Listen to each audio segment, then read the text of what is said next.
الصلاۃ والسلام علیک یا نبی اللہ وعلی آلک واصحابک یا نور اللہ نبیت سنت الاعتکاف۔ پیارے پیارے اسلامی بھائیوں، اس سے پہلے کہ میں بیان شروع کروں، میری مسجد کی کمیٹی، امام صاحب اور انتظامیہ سے خاص طور پر گزارش ہے، بلکہ تاکید سمجھ لیں۔ ابھی میں آیا تو باہر کا اسپیکر کھلا ہوا تھا، رات کے 1:30 بج رہے ہیں، اس وقت مسجد سے باہر آواز بھیجنے کی کیا ضرورت ہے؟ یہ لوگوں کے آرام کا وقت ہے، اور ہم کوئی بھی نیکی کبھی بھی کسی کو تکلیف پہنچا کے نہیں کما سکتے۔ ہم امیر اہل سنت سے سیکھتے ہیں کہ وہ ہمیں فرماتے ہیں کہ ایسی محفل کرنا جو لوگوں کے راستے بند کرے، ایسی محفل کرنا جو لوگوں کو آرام نہ کرنے دے۔ مسجد میں لوگ ہیں، اتنا مائک کھولیں کہ مسجد کے لوگوں کو آواز جائے۔ اب آس پاس کے لوگ کیا انہوں نے سونا نہیں ہے، صبح کام پہ نہیں جانا؟ میں اس لیے یہ بات کر رہا ہوں کیونکہ میرا اس مسجد سے ایک خاص تعلق ہے۔ اب پتہ چلا کل بڑی رات ہے، کل آپ پھر مائک کھول دیں گے، روز پروگرام ہو رہے ہوں گے، تو برائے کرم یہ خاص، اور یہ میری تاکید نہیں تو شرعی مسئلہ ہے کہ اگر کسی ایک مسلمان کو بھی ہماری اس محفل سے تکلیف ہو رہی ہے تو ہمیں کیا ثواب ملے گا؟ حقوق العباد کا معاملہ ہے، آپ کہیں بھی محفل کریں، ایسی کریں کہ بس کسی کو تکلیف نہ ہو، لوگوں کے آرام ہے، بچے ہوتے ہیں، بزرگ ہوتے ہیں، بوڑھے ہوتے ہیں، ان کو نیند بڑی مشکل سے نیند آتی ہے، ہماری ایک آواز سے ان کی آواز کھل گئی، ساری رات وہ جاگتے رہے، دعائیں دیں گے ہم کو وہ لوگ۔ تو یہ پلیز اس مسجد میں آئندہ کبھی نہیں ہونا چاہیے۔ امام صاحب سے بھی گزارش، توفیق بھائی سے بھی، اور لوگوں ہو سکتے توجہ نہیں ہوگی، میں آپ کو قصوروار یوں نہیں مانتا، ورنہ یہ بار بار یہ باتیں امیر علیہ سنت فرماتے ہیں۔ تو میں جیسی گلی میں داخل ہوا تو میں حیران ہو گیا کہ رات 1:30 بج رہا ہے، بلے 27ویں شب ہو، یاد رکھیے گا۔ لوگ کہیں گے رات سارے جاگ رہے، نہیں، کچھ لوگ ہوتے نہیں جاگ سکتے، سب پر لازم ہے ہماری بات سنیں، سب پر لازم ہے ہمارا بیان سنیں، ہماری نعت خوانی سنیں۔ وہ اپنی عبادت کرنا چاہتے ہیں، وہ اپنی تلاوت کرنا چاہتے ہیں، ان کو اپنی، جس کو بات آپ کی بات سننی وہ آ جائے گا نا مسجد میں، لیکن آپ کسی کو تکلیف دے کر عبادت کریں گے اس کا ثواب نہیں ملے گا۔ اللہ میرے گناہوں کو معاف فرمائے، ہماری غلطیوں کو معاف فرمائے، امید ہے کہ آئندہ انشاءاللہ۔ اچھا، یہ آپ اپنی گھر کی محفلوں میں بھی خیال رکھا کریں۔ اب جو محفلوں کے لیے سمجھا رہا ہوں، شادیوں میں کرتے ہیں وہ تو کتنا بڑا گناہ ہے، یہ تو اللہ رسول کا ذکر ہے، اس میں منع ہے۔ تو جو ناچ گانے، ڈھول تماشے اور جناب آتش بازی کے ذریعے لوگوں کی نیند خراب کر رہے ہوتے ہیں اور لوگوں کو جناب تکلیف پہنچا رہے ہوتے ہیں، ان کا بنے گا کیا؟ تو یاد رکھیں، اللہ کا اور جو میرا آپ کا معاملہ ہے نا، یہ حقوق اللہ کہلاتے ہیں۔ نماز پڑھ رہے ہیں ہم، روزہ رکھ رہے ہیں، ذکر کر رہے ہیں، یہ اللہ اور میرا معاملہ ہے، اللہ کا اور آپ کا معاملہ ہے۔ کوئی بندہ ساری زندگی نماز نہ پڑھے، میرے رب کی مرضی اسے معاف کر دے، وہ اس کا اور اس کے بندے کا معاملہ ہے۔ لیکن اگر کوئی بندہ بندے کو تنگ کرے گا نا، اللہ جب تک معاف نہیں کرے گا جب تک بندہ بھی معاف نہیں کرے گا۔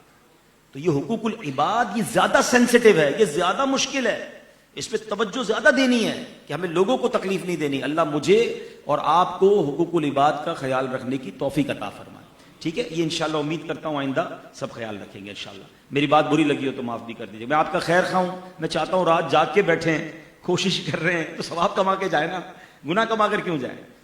اللہ پاک عمل کی توفیق عطا فرمائے۔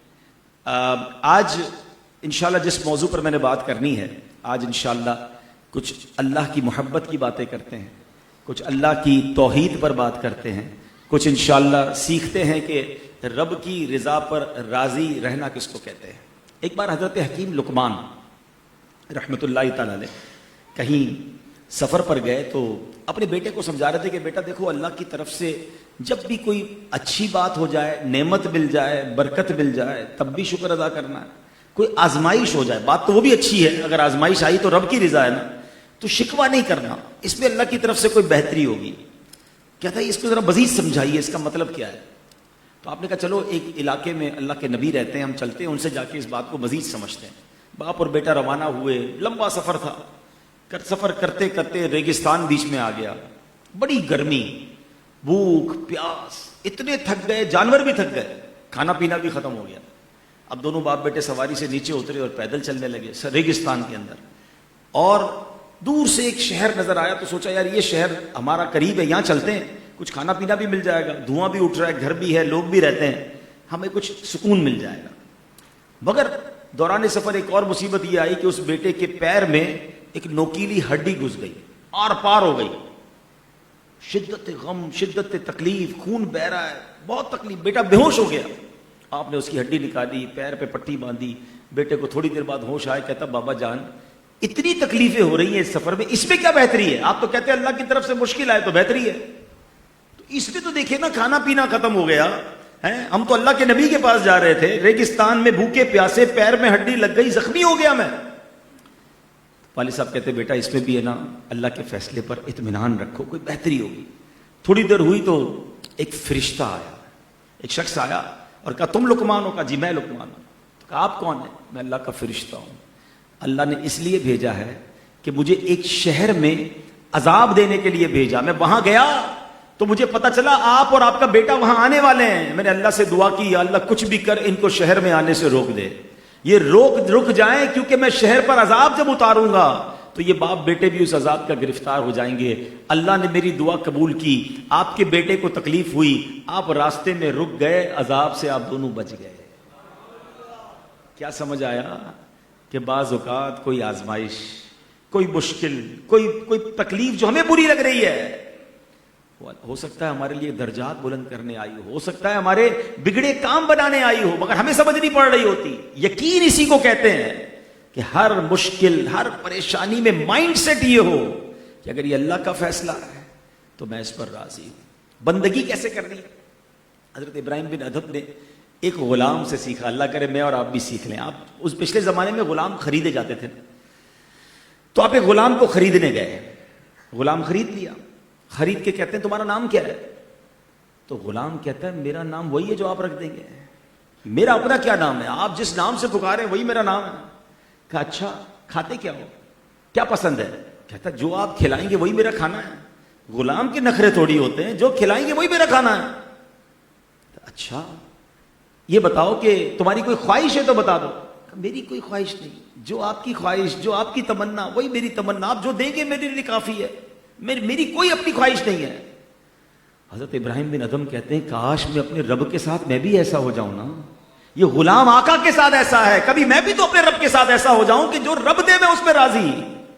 کتنی گہری بات ہے. کبھی اللہ سے یہ کہا کہ یا اللہ جو تو دے میں اس میں راضی, یا اللہ جو تو نے دیا میں اس میں راضی, میری اپنی کوئی خواہش نہیں. مگر ہمارا حال یہ ہے کہ ہم تو اللہ سے بھی ڈیمانڈیں کر رہے ہوتے ہیں, اللہ یہ والی روزی دے دے, یہ والا گھر دے دے, یہ والی بھی جناب فیکٹری لگ جائے, یہ مال میں برکت ہو جائے, صحت مل جائے. ہم اللہ سے وہ حال مانگتے جس حال میں اور آپ راضی ہیں. ہاں یاد رکھیے, میں اور آپ پتہ ہے اللہ سے کون سا حال مانگ رہے ہیں, جس میں میں اور آپ راضی ہیں. اللہ والے ہوتے ہیں نا, وہ اللہ سے وہ حال مانگتے ہیں یا اللہ جس میں تو راضی ہے, اور اگر اس حال میں ہمیں تکلیف بھی پہنچے گی اب اس میں بھی راضی ہے. مزہ تو اس بات میں ہے نا. پنجابی شاعر کہتے ہیں نا, جے سونا میرے دکھ وچ راضی, میں سکھ نو چلے پاوا ہوں. کہتے ہیں اگر میرا رب میری تکلیف میں راضی ہے تو پھر میں نے سکھ کو کیا کرنا ہے. یہ بات ہم نے سمجھنی ہے میرے پیارے اسلامی بھائی. کاش یہ بات ہمیں سمجھ آ جائے تو پھر اس کا مزہ ہی اور ہے. ایک حدیث قدسی سناتا ہوں. ہائے جب یہ حدیث قدسی سنی نا, جس کو کہتے ہیں نا بندہ جو ہے وہ ہل جائے کہ اللہ اکبر, رب کیا فرما رہا ہے. اللہ کرے کہ اس حدیث قدسی میں جو کیفیت ہے وہ ہم محسوس کریں کہ رب عز و جل کیا فرما رہا ہے. اللہ کریم فرماتا ہے میں ہی اللہ ہوں, میرے سوا کوئی عبادت کے لائق نہیں, پس جو میری دی ہوئی مصیبت پر صبر نہ کرے, میری نعمتوں کا شکر ادا نہ کرے اور میری تقدیر پر راضی نہ ہو, اسے چاہیے کہ میرے سوا کوئی اور رب تلاش کرے. ہائے سوچو تو صحیح, اگر رب نے اپنے دربار سے دور کر دیا تو کدھر جائیں گے. اللہ فرما رہا پھر کوئی اور رب ڈھونڈ لو. اگر میرے فیصلوں پر اطمینان نہیں, میرے فیصلوں پر راضی نہیں, اب سوچیں ہماری زندگی کیسے گزر. ہماری زبان پر تو شکوے ہیں, یا اللہ یہ نہیں دیا, وہ نہیں دیا, میں تو پیچھے رہ گیا, دوسرے آگے نکل گئے, میں محروم. نہیں میرے پیارے اسلامی, شیخ عبد القادر جیلانی غوث پاک کے مرید بیٹھے نا, غوث پاک رحمت اللہ تعالی علیہ کمال کی بات فرماتے ہیں. آپ فرماتے ہیں کہ اللہ کی جو فیصلے پر یقین نہیں رکھتا نا, اللہ کے فیصلے پر اطمینان نہیں رکھتا, اللہ اکبر, تو سمجھ لو کہ یہ توحید کی بھی موت ہے, توکل کی بھی موت ہے, ایمان کی بھی موت ہے. بندہ اللہ کے فیصلے پر اگر یقین نہیں, اطمینان نہیں, تو پھر کیا ایمان رکھا, کیا رب کو رب مانا.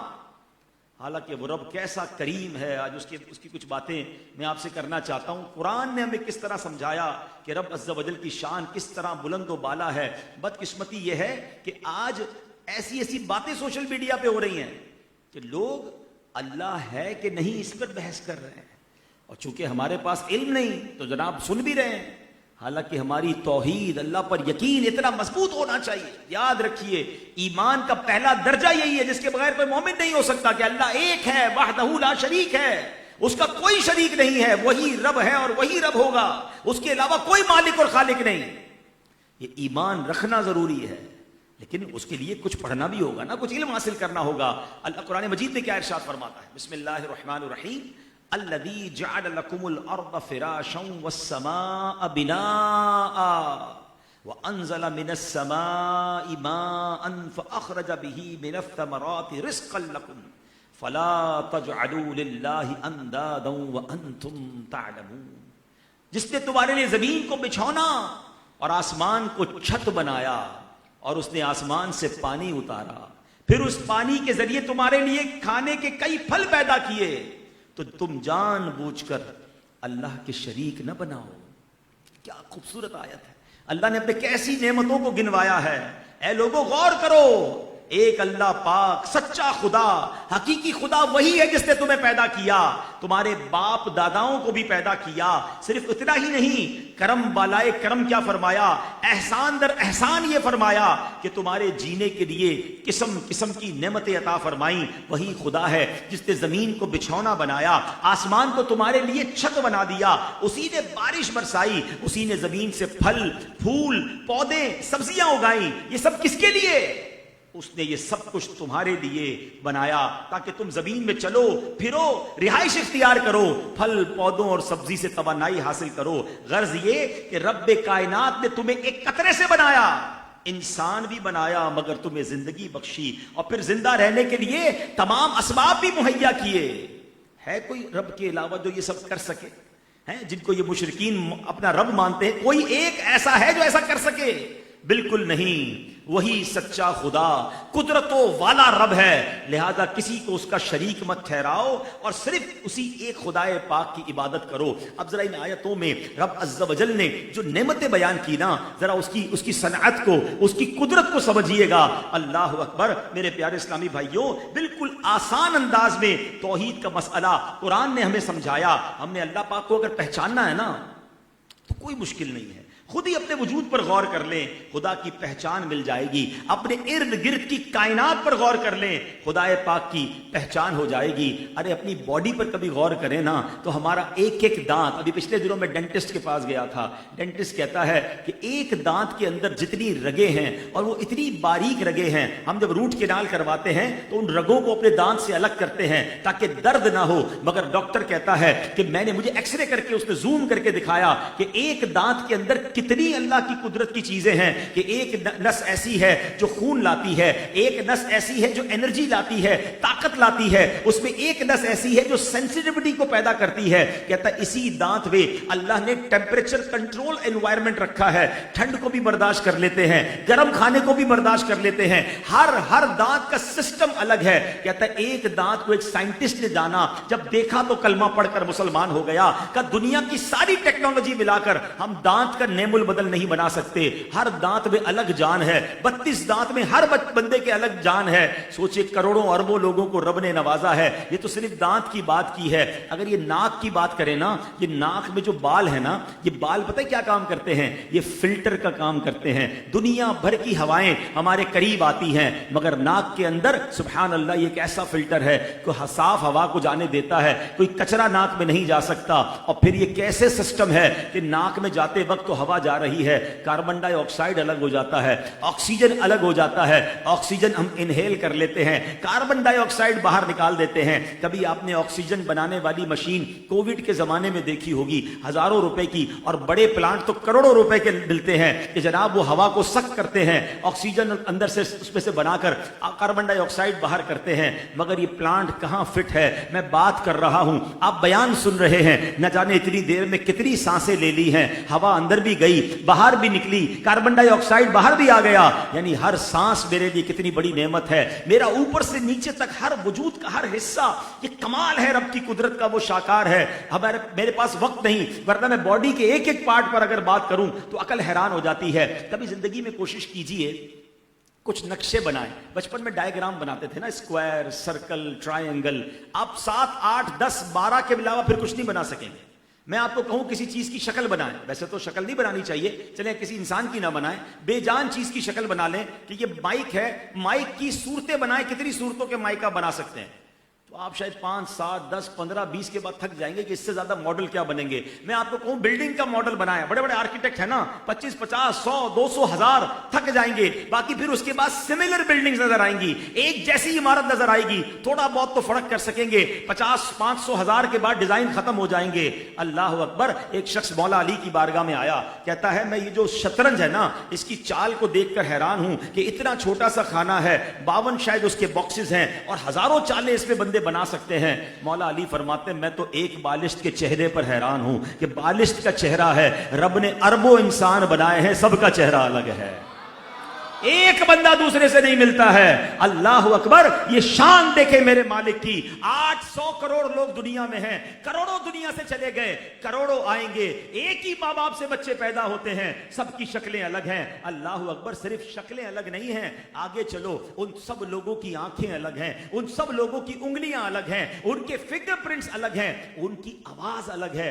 آج آواز کی ریکگنائزیشن دیکھیں, آپ کو فون آتا ہے کسی جاننے والے کا, وہ سلام کرتا ہے, نام نہیں بتاتا, پہچان جاتے ہیں. اگر آوازیں ایک جیسی ہوتی کتنا بڑا مسئلہ ہو جاتا, مگر اتنی آوازوں کی ویرائٹی کس نے بنائی؟ وہی تو ہے جو نظام ہستی چلا رہا ہے, میرا خدا ہے. اللہ اکبر. یہ انگلیوں کے پورے, آج دنیا میں فنگر پرنٹس پر ویب سائٹ کھلتی ہے, اکاؤنٹس کھلتے ہیں, ویزا مل جاتا ہے. یہ ہر بندے کا فنگر پرنٹ, انگوٹھے کا الگ ہے, شہادت کی انگلی کا الگ ہے. یہ آنکھوں کی پتلی جو ایک جیسی نظر آتی ہے, دنیا کے کئی ایئرپورٹس پر اب آئی اسکیننگ ہو رہی ہے.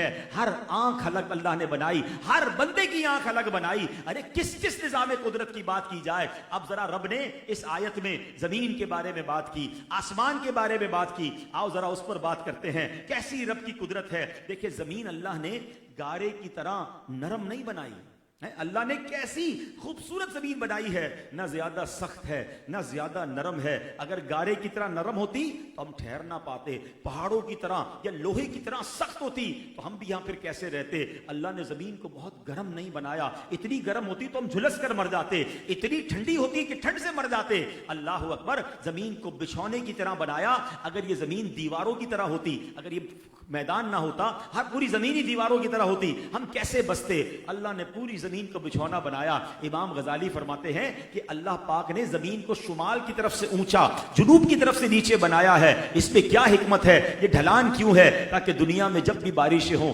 پانی اوپر سے نیچے آئے اور پھر سمندروں میں چلا جائے. اگر زمین ہر طرف سے اسٹریٹ ہوتی, اس میں سلوپ نہ ہوتا, پہاڑی علاقے اونچے نہ ہوتے, تو جب بھی بارش آتی پوری زمین ڈوب جاتی, سارے لوگ بہہ جاتے. اللہ اکبر. کیسا اس زمین کا نظام ہے. اور ایک اور میں خوبصورت بات بتاؤں, اس زمین کو اللہ نے سورج کو کس خوبصورتی کے ساتھ دور فرمایا ہے. میں ایک تحقیق پڑھ رہا تھا, سورج کا ٹیمپریچر, یہ بھی سائنسدانوں نے اب بتایا ہے, کیا پتا بعد میں اس کی تحقیق اور بڑھ جائے, 15 ملین سینٹی گریڈ.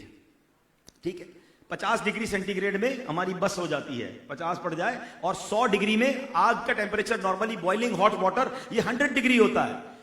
15 ملین کا مطلب یہ ہوتا ہے کہ 1 ملین 10 لاکھ کا ہوتا ہے. if I'm not wrong تو 15 ملین 1.5 کروڑ سینٹی گریڈ کا سورج کی گرمی ہے. اب ذرا سردیوں میں دیکھیے ہم کیا کرتے ہیں.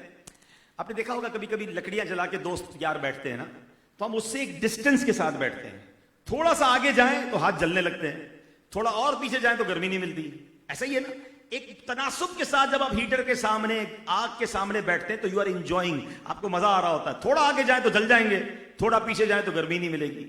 اللہ اکبر. 15 ملین سینٹی گریڈ کی گرمی والا سورج ہے, اللہ نے کس خوبصورتی سے دور رکھا ہوا ہے. ہمیں اتنی گرمی مل رہی ہے جتنی گرمی چاہیے. تھوڑا دور مزید ہوتا تو ساری دنیا برف میں ڈوب جاتی. تھوڑا قریب اور ہو جائے اور 50 ڈگری کا 100 ڈگری ٹیمپریچر دنیا کا ہو جائے, سارے لوگ جھلس کے مر جائیں گے. سبحان اللہ. کیا اس کی شان ہے کہ اس نے کیسے انسان کے لیے سب کچھ بنایا. اب آگے چلیے, زمین کی بات ہوئی, اب کچھ آسمان کی بات کرتے ہیں. سبحان اللہ. اب اچھا, زمین میں ایک اور بڑی کمال کی صلاحیت ہے, زمین جذب کر لیتی ہے. اگر یہ صلاحیت نہ ہوتی نا, چیزوں کو جذب کر لیتی ہے. آپ کو کبھی اتفاق ہوا ہوگا, بقرعید میں تو ہوتا ہی ہے, ہم بکرا کاٹتے ہیں, جانور کاٹتے ہیں, خون نکلتا ہے, ہیں, جتنا صاف کر سکتے صاف کرتے ہیں, باقی کدھر جاتا ہے؟ زمین کے اندر چلے جاتا ہے. جو جانور جنگلوں میں مرتے ہیں نا, کھیتوں میں مرتے ہیں, ان کو تو کوئی نہیں اٹھاتا, وہ خود بخود زمین کے اندر ایسے بیکٹیریا ہیں کہ ان جانوروں کو کھا لیتے ہیں, ان کی باڈی اندر ختم جذب ہو جاتی ہے, زمین صاف ہو جاتی ہے, کچھ دنوں بعد بدبو بھی نہیں رہتی ہے. اب اگر آپ سوچیں کہ اگر یہ جذب کرنے کی صلاحیت نہ ہوتی, دنیا میں کروڑوں جانور مرتے ہیں, اگر یہ سب کے سب اوپر ہی رہتے, ان کے بیکٹیریا اوپر رہتے, ان کی بدبو رہتی, تو ہم زمین میں کیسے بچ سکتے تھے؟ اللہ نے زمین کی مٹی کو ایسے بنایا کہ جو چیز اندر جائے وہ اس کو مٹی بنا کر نارمل کر دیتی ہے, نارملائز کر دیتی ہے, تاکہ یہ زمین ہمارے رہنے کے قابل رہے. اللہ اکبر. اے میرے پیارے اسلامی بھائیوں, کوئی ہے جو اس کے سوا ایسی زمین بنا سکے؟ ہے کوئی اس کے سوا ایسی زمین بنا سکے؟ اللہ اکبر. تعریف اس خدا کی جس نے جہاں بنایا, کیسی زمین بنائی, کیسا آسماں بنایا, پاؤں تلے بچھایا, کیا خوب فرش خاکی, اور سر پہ لا جور دی, ایک سائباں بنایا, خوش رنگ اور خوشبو گل پھول ہیں کھلائے, اس خاک کے کھنڈر کو کیا گلستاں بنایا, ہر چیز سے ہے تیری کاریگری ٹپکتی, اے یہ کارخانہ تو نے کب رائے گاہ بنایا.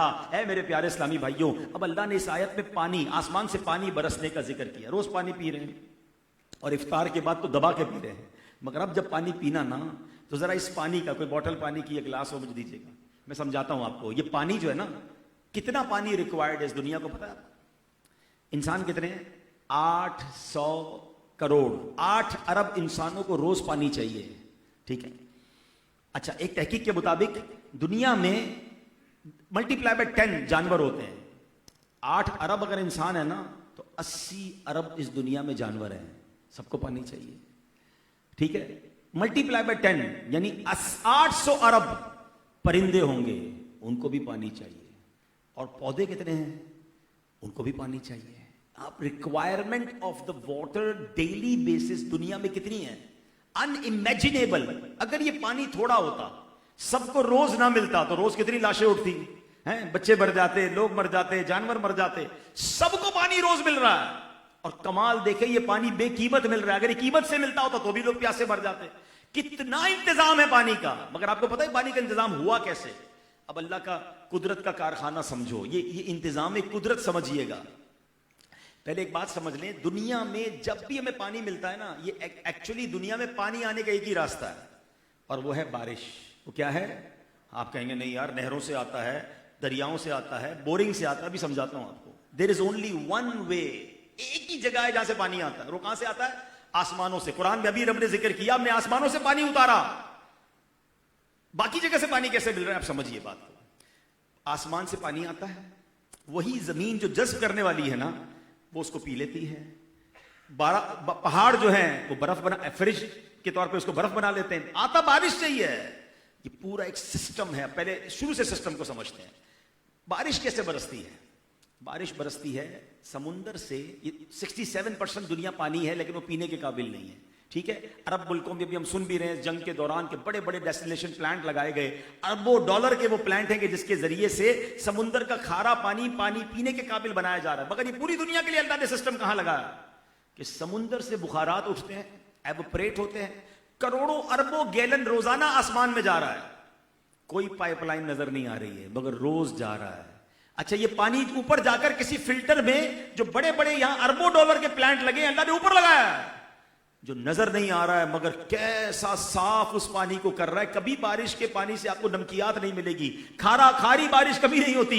ایسا منرل واٹر ہے کہ آج بھی دنیا کہتی ہے کہ بیسٹ منرل واٹر اگر دنیا کا کوئی ہے تو وہ بارش کا پانی ہے. یہ کون سا پلانٹ اوپر لگا ہے؟ آپ کہیں گے بھائی اوپر کہیں لگا ہوگا. اچھا, سائنس کہتی ہے یہ سارا پانی بادلوں میں ہوتا ہے. آپ بھی جہاز میں گئے, میں بھی کئی بار گیا, ہمارے ایئر کرافٹ نے پورے بادل کو کراس کیا, رائٹ دیکھا, لیفٹ دیکھا, کہیں پلانٹ نظر نہیں آیا کہ یہ کہاں لگا ہوا ہے, یہ کہاں فلٹر ہو رہا ہے. اچھا جناب, فلٹر ہو گیا, اسٹور کدھر ہے؟ بارش برستی ہے, سیلاب آ جاتا ہے, کروڑوں ٹن پانی زمین پر آتا ہے, یہ کروڑوں ٹن پانی اوپر کدھر سٹور ہے, کہیں نظر نہیں آ رہا. اسی بادل سے ہم گزرتے ہیں, وہ بخارات کی صورت میں ہے, مگر سبحان اللہ فلٹر بھی ہو گیا, اسٹور بھی ہو گیا. اب بارش برسی, جیسے بارش برسی سبحان اللہ پانی ملنا شروع ہوا, لوگوں نے کنویں بھر گئے, لوگوں کی فصلوں میں بہاریں آ گئیں, اناج اگنا شروع ہوا. اللہ نے زمین کو ایسا خوبصورت نظام دیا.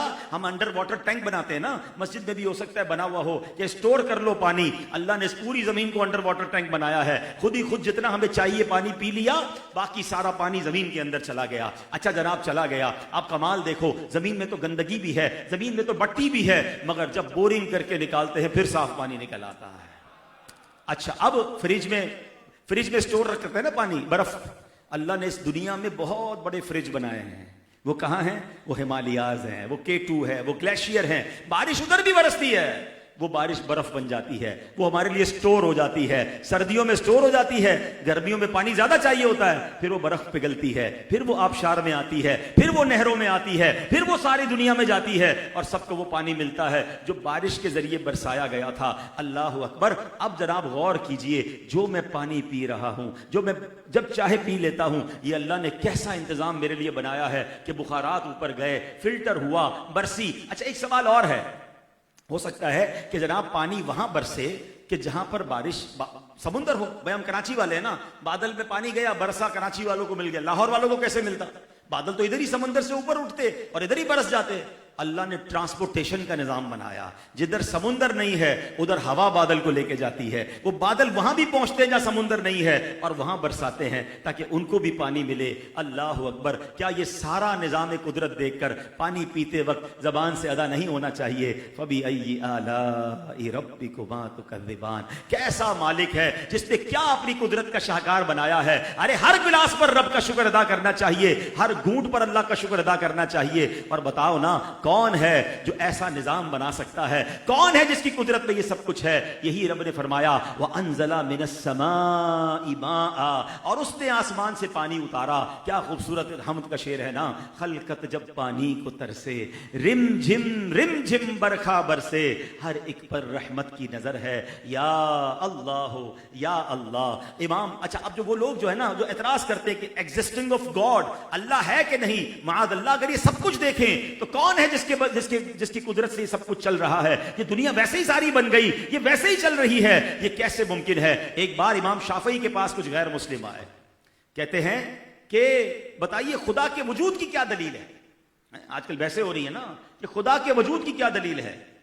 آپ شہتوت کے درخت کے قریب کھڑے تھے, اللہ کے کیسے زبردست ولی تھے, کیسا علم تھا, کہا باقی بحث چھوڑو, یہی شہتوت کا درخت اللہ کے وجود کی دلیل ہے.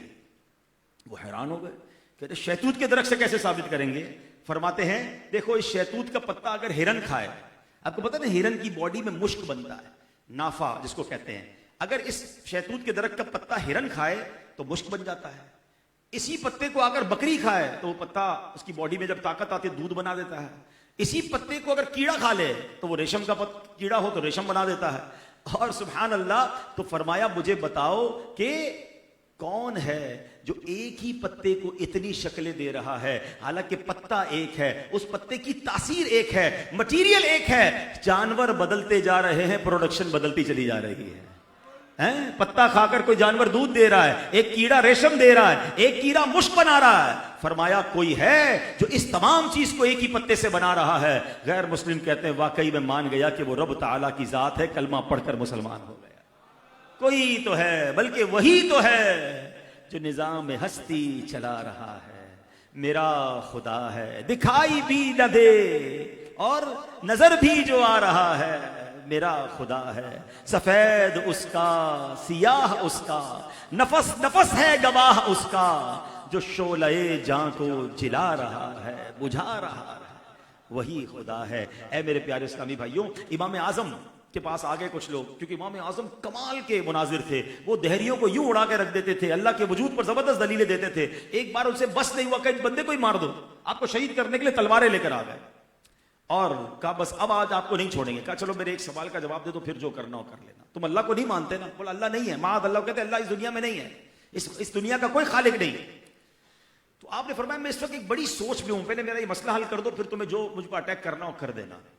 کیا سوچ ہے آپ کی؟ ایک بڑی کشتی ہے جس میں طرح طرح کا تجارتی سامان ہے، اس کا کوئی نگہبان نہیں ہے، چلانے والا کوئی نہیں ہے.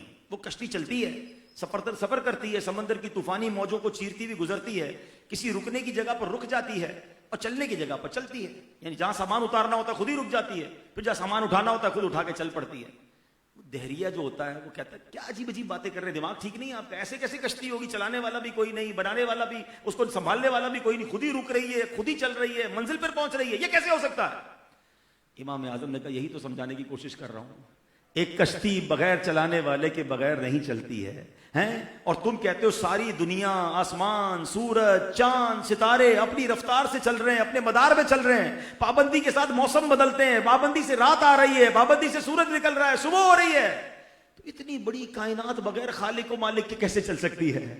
اللہ اکبر. یہ بات سن کر جو شہید کرنے آئے تھے کلمہ پڑھ کر مسلمان ہو. تو اے میرے پیارے اسلامی، ہم اسی رب کے بندے ہیں، ہم اسی خالق کے بندے ہیں. اس سے محبت کیجئے، اس کے احسانات مانیے. اب اللہ کریم نے یہ ساری کائنات پتہ ہے کس کے لیے بنائی ہے؟ یہ ساری نعمتیں اس نے ہمارے لیے بنائی ہیں.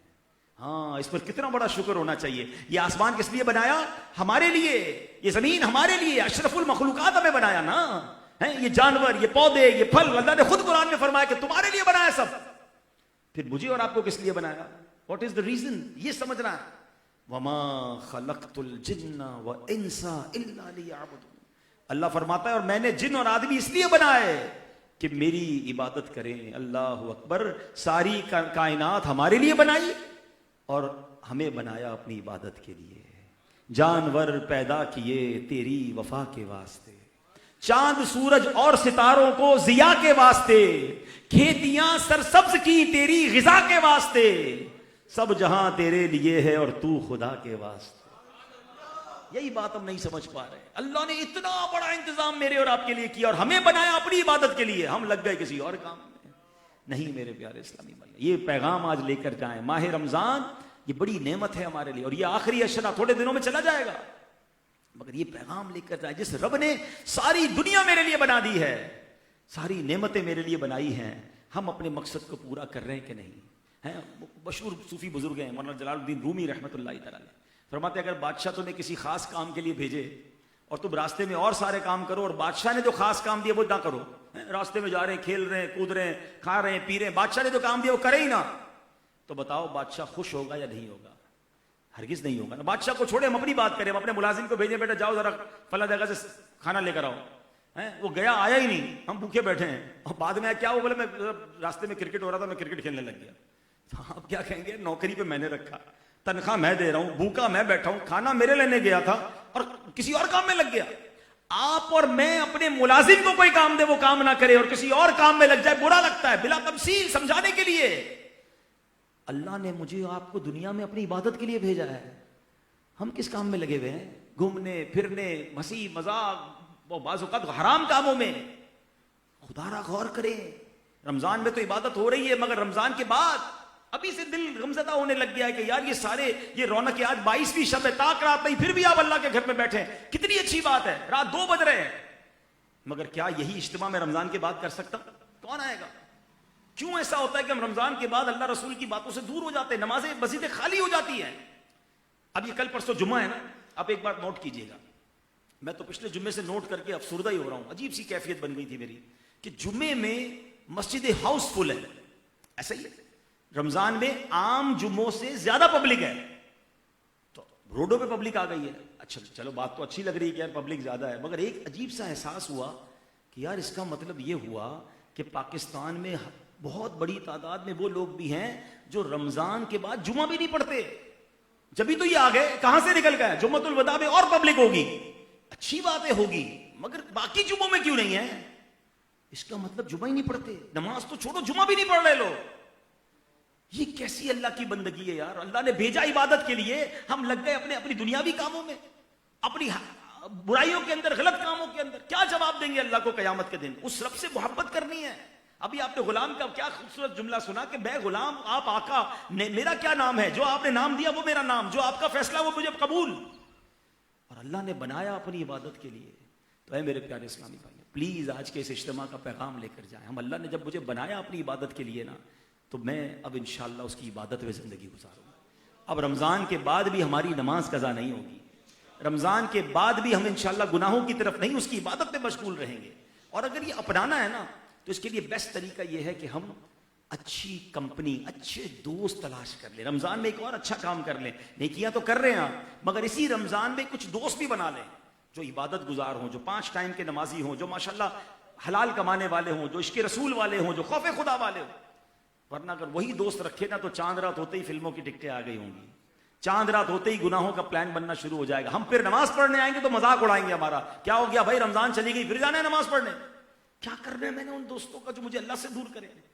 کاش یہ بات سمجھ آ جائے. دعوت اسلامی ایک ایسا ماحول ہے کہ اس سے وابستہ ہو گئے نا تو پھر نیکیاں کرنا آسان ہو جائے گا. فیضان مدینہ میں رونق تو دیکھیں یار، 8,000 کے قریب لوگ موجود ہیں، پوری دنیا سے لوگ آئے، پاکستان کے علاوہ دنیا کے کئی ملکوں سے لوگ آئے. کیوں آئے؟ کیا فیضان مدینہ میں ہم کو لگژری کھانے کھلا رہے ہیں؟ کیا ہم نے ان کو کوئی بہت 5 اسٹار بستر دیے ہوئے؟ کچھ بھی نہیں، زمین پہ سو رہے ہیں، سادہ کھانا کھا رہے ہیں، مگر اللہ کی بارگاہ میں آ گئے ہیں، دھرنا دے دیا. کہتے ہیں نا اب تو غنی کے در پر بستر جما دیے ہیں، مغفرت کی خیرات لینے آئے، علم دین سیکھ رہے ہیں، اللہ کے ولی کی زیارت کر رہے ہیں. تو میرا مشورہ ہے آپ کو، آپ تو فیضان مدینہ کے قریب رہتے ہیں، روز 1-2 گھنٹوں کے لیے چلے جائیں، ان کے ساتھ بیٹھے، نہ جانے کس کی آمین کے صدقے آپ کا بیڑا ہمارا بیڑا پار ہو جائے. ورنہ کم از کم مدنی چینل پر یہ راتیں بڑی مبارک ہیں، اس کو ضائع مت کرنا. کئی لوگوں کا پلان ہوگا آخری عشرے میں شاپنگ کرنی ہے تو فلاں چیزیں کرنی ہے. ارے چھوڑ دیں بھائی، 7-8 دن رہ گئے، پتہ نہیں کب رمضان چلا جائے گا. اس میں تو مغفرت لیں، اللہ کو راضی کریں. ایسا کریم مولا جس نے اتنی نعمتیں میرے لیے بنائی ہیں، میں تو ساری زندگی سجدے میں رہوں تو اس کا شکر ادا نہ ہوگا. اللہ سے دعا ہے کہ آج کے اس اجتماع کی برکت سے ہمیں اپنی سچی محبت عطا فرمائے، ہمیں توحید الہی پر مضبوطی نصیب فرمائے، ہمیں اللہ اپنے فیصلوں پر راضی رہنا نصیب فرمائے. اور برائے کرم اس ٹاپک کو اپنے بچوں میں بھی ڈسکس کریں. یہ بیانات، اس طرح کی باتیں اپنے بچوں کو سکھائیں کہ اللہ ایک ہے، واحد ہے، وحدہ لا شریک ہے، اس کا کوئی شریک نہیں، اور اس کی قدرت کے کیا کیا نظارے ہیں. بچوں کے دلوں میں ایمان مضبوط کریں، ورنہ آج کل ایمان کے ڈاکو پھر رہے ہیں. اور بچے، چونکہ ہم نہیں بات کر رہے، بچے سوشل میڈیا دیکھ رہے ہیں. ایسا نہ ہو ہماری اولاد ہی ہمارے ہاتھ سے نکل جائے. تو خود والد کو بھی تو پتا ہونا چاہیے جب اولاد کو سکھائے گا نا. تو بدنی قافلوں میں سفر کریں، اجتماعات میں آتے رہیں. اللہ میں عمل کرنے کی توفیق عطا فرمائے. اللہ آج کے اجتماع کو اپنی بارگاہ میں قبول فرمائے. جنہوں نے انتظام کیا اللہ ان کے انتظام کرنے کو بھی قبول فرمائے. آمین بجاہ النبی الامین صلی اللہ تعالی علیہ وسلم. صلو علی الحبیب. محفل چلائیں گے بھی. الحمدللہ رب العالمین والصلاة والسلام علی خاتم النبیین. اللہم ربنا تقبل منا انک انت السمیع العلیم وتب علینا یا مولانا انک انت التواب الرحیم. وافوض امری الی اللہ ان اللہ بصیر بالعباد لا الہ الا انت سبحانک انی کنت من الظالمین. رب کریم ہم سب کا جمع ہونا اپنی بارگاہ میں قبول فرما. ہم سب کے تمام صغیرہ کبیرہ گناہوں کو معاف فرما. ہماری، ہمارے ماں باپ کی، نبی پاک علیہ السلام کی ساری امت کی بخشش فرما. اے اللہ آج ہم نے تیری شان کے بارے میں بیان سنا، اے اللہ ہمیں تیری سچی محبت عطا فرما. اے اللہ ہمیں توکل نصیب فرما. اے اللہ تیرے فیصلوں پر اطمینان نصیب فرما. اپنی رضا پر راضی رہنے والے بندوں میں ہمیں شامل فرما لے. اے اللہ آج کی رات ہم سے راضی ہو جا، ایسا راضی ہو جا کہ پھر کبھی ناراض نہ ہونا. اے کریم اس مسجد کو شاد و آباد فرما، اس کو آباد کرنے والوں کے گھروں کو آباد فرما. اے اللہ ہماری دنیا بھی اچھی کر دے، ہماری آخرت بھی اچھی کر دے. ہمیں زوال نعمت سے بچا اے پروردگار، حاسدوں کے حسد سے بچا، بد نظروں کی بد نظری سے بچا، شیطان کے شر سے بچا. اے اللہ جو پہنچ گئے مکہ مدینے ان کی حاضری قبول فرما. جو تڑپ رہے ہیں اے اللہ انہیں بھی حاضری نصیب فرما. راہ مدینہ کی رکاوٹیں دور فرما دے. اے اللہ اسی سال حج کی سعادت بھی نصیب فرما. اے رب کریم، اے رب کریم، اسلامی ملکوں میں جو خوف کی فضا ہے اے اللہ غیب سے مدد فرما. عالم اسلام کا بول بالا فرما. دشمنان اسلام کا منہ کالا فرما، انہیں برباد فرما دے. جو مسلمانوں کو برباد کرنے کے در پہ اللہ ان کو نیست و نابود فرما دے. اے پروردگار، اے پروردگار، ہم جو مانگ سکے ہمیں وہ بھی عطا فرما، جو نہ مانگ سکے ہمارے حق میں بہتر ہو وہ بھی نصیب فرما. ربی یسر ولا تعسر وتمم لنا بالخیر یا فتاح وبک نستعین. برکت ان اللہ وملائکتہ یصلون علی النبی یا ایہا الذین آمنوا صلوا علیہ وسلموا تسلیما. صلی اللہ علی النبی الامی وآلہ صلی اللہ علیہ وسلم. صلاۃ و سلاما علیک یا سیدی یا رسول اللہ. جب دم واپسی ہو یا اللہ سامنے ہو روضہ رسول اللہ اور لب پہ ہو لا الہ الا اللہ محمد رسول اللہ. ادب و شوق کے ساتھ صلاۃ و سلام. یا نبی سلام علیکہ، یا رسول سلام علیکہ، یا حبیب سلام علیکہ، صلوات اللہ علیکہ، طلع البدر علینا من ثنیۃ الوداع وجب شکر علینا ما دعا للہ داعی. یا نبی سلام علیکہ، یا رسول. امام صاحب نے حکم دیا ہے منقبت غوث اعظم کو، تو انشاءاللہ 2 سے 3 شعر غوث پاک کی منقبت کے، اس کے بعد پھر صلاۃ و سلام پڑھنا. میرا ولیوں کے امام دے دو پنجتن کے نام، میرا ولیوں کے امام دے دو پنجتن کے نام. ہم نے جھولی ہے پھیلائی بڑی دیر سے میرے میرا، ہم نے جھولی ہے پھیلائی بڑی دیر سے. ڈالو نظر کرم سرکار، ڈالو نظر کرم سرکار، ڈالو نظر کرم سرکار، اپنے منگتوں پر ایک بار. ہم نے محفل ہے سجائی بڑی دیر سے میرے میرا، ہم نے محفل ہے سجائی بڑی دیر سے. سرکار غوث اعظم نظر کرم خدا را، سرکار غوث اعظم نظر کرم خدا را. میرا خالقہ سبھر دو میں فقیر ہوں تمہارا، ڈالو نظر کرم سرکار، ڈالو نظر کرم سرکار، ڈالو نظر کرم سرکار، اپنے منگتوں پر ایک بار. ہم نے محفل ہے سجائی بڑی دیر سے. سب کا کوئی نہ کوئی دنیا میں آسرا ہے، سب کا کوئی نہ کوئی دنیا میں آسرا ہے. میرا بجز تمہارے کوئی نہیں سہارا، ڈالو نظر کرم سرکار، ڈالو نظر کرم سرکار، ڈالو نظر کرم سرکار، اپنے منگتوں پر ایک بار. ہم نے محفل ہے سجائی بڑی دیر سے.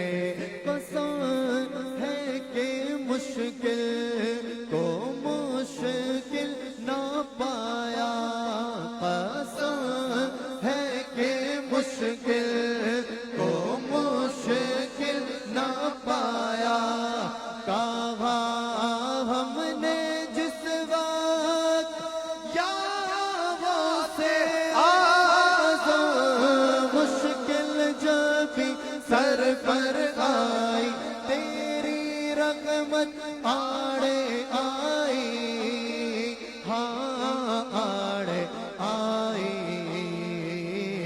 جب میں نے تمہیں پکارا یا غوث میں نے تمہیں پکارا پکارا جب میں نے تمہیں پکارا کام آیا تیرا سہارا چلتا آسی کا گزارا تیری خیر سے یہ دل یہ جگر ہے یہ آنکھیں یہ سر ہے جہاں چاہو رکھو قدم غوث اعظم دل کی کلی میری آج کھلی ہے آپ آئے ہیں خبر ملی ہے ہاں خبر ملی ہے ذرا میرے گھر بھی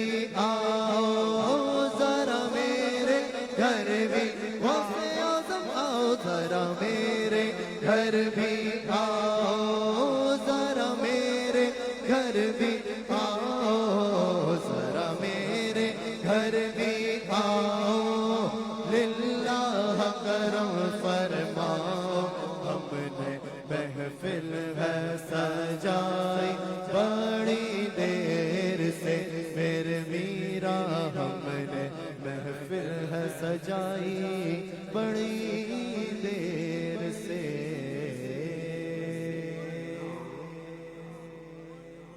تیری ذات خواجہ معین الدین تیری ذات خواجہ اچھا یہ میں نے کہا تھا کہ میں غوث پاک کی منقبت پڑھ کے صلاۃ و سلام شروع کر دوں گا لیکن آپ کے امام صاحب نے کہا ہے کہ ابھی اور منقبتیں پڑھنی ہے میں اس لیے پڑھ رہا ہوں کہ آپ یہ نہ سوچیں کہ غوث پاک کی منقبت کا بولا تھا اور شروع کر دی امام صاحب کا حکم ہے تو صرف حکم کی تعمیل ہو رہی ہے آپ مل کر اب شامل ہو جائیں تیری ذات خواجہ معین الدین تیری ذات خواجہ معین الدین تو رسول پاک کی آل ہے تو رسول پاک کی آل ہے تیری شان خواجہ اے خواجگاہ تیری شان خواجہ اے خواجگاہ تیری شان خواجہ اے خواجگاہ تیری شان خواجہ اے خواجگاہ تجھے بے کسوں کا خیال ہے تجھے بے کسوں کا خیال ہے میرا بگڑا وقت سوار دو میرا بگڑا وقت سوار دو میرے خواجہ مجھ کو نواز دو میرے خواجہ سب کو نواز دو میرا بگڑا وقت سوار دو میرا بگڑا وقت سوار دو میرے خواجہ سب کو نواز دو تیری ایک نگاہ کی بات ہے تیری ایک نگاہ کی بات ہے میری زندگی کا سوال ہے میری زندگی کا سوال ہے میرا خواجہ عطا رسول ہے وہ بہار چشت کا پھول ہے میرا خواجہ عطا رسول ہے وہ بہار چشت کا پھول ہے وہ بہار گلشن فاطمہ وہ بہار گلشن فاطمہ وہ بہار گلشن فاطمہ چمن علی کا نہال ہے چمن علی کا نہال ہے چمن علی کا نہال ہے مسلک اعلی حضرت سلامت رہے مسلک اعلی حضرت سلامت رہے بولو مسل رہے اے بریلی میرا باغ جنت ہے تو یعنی جلوہ گہے اعلی حضرت ہے تو دل یقین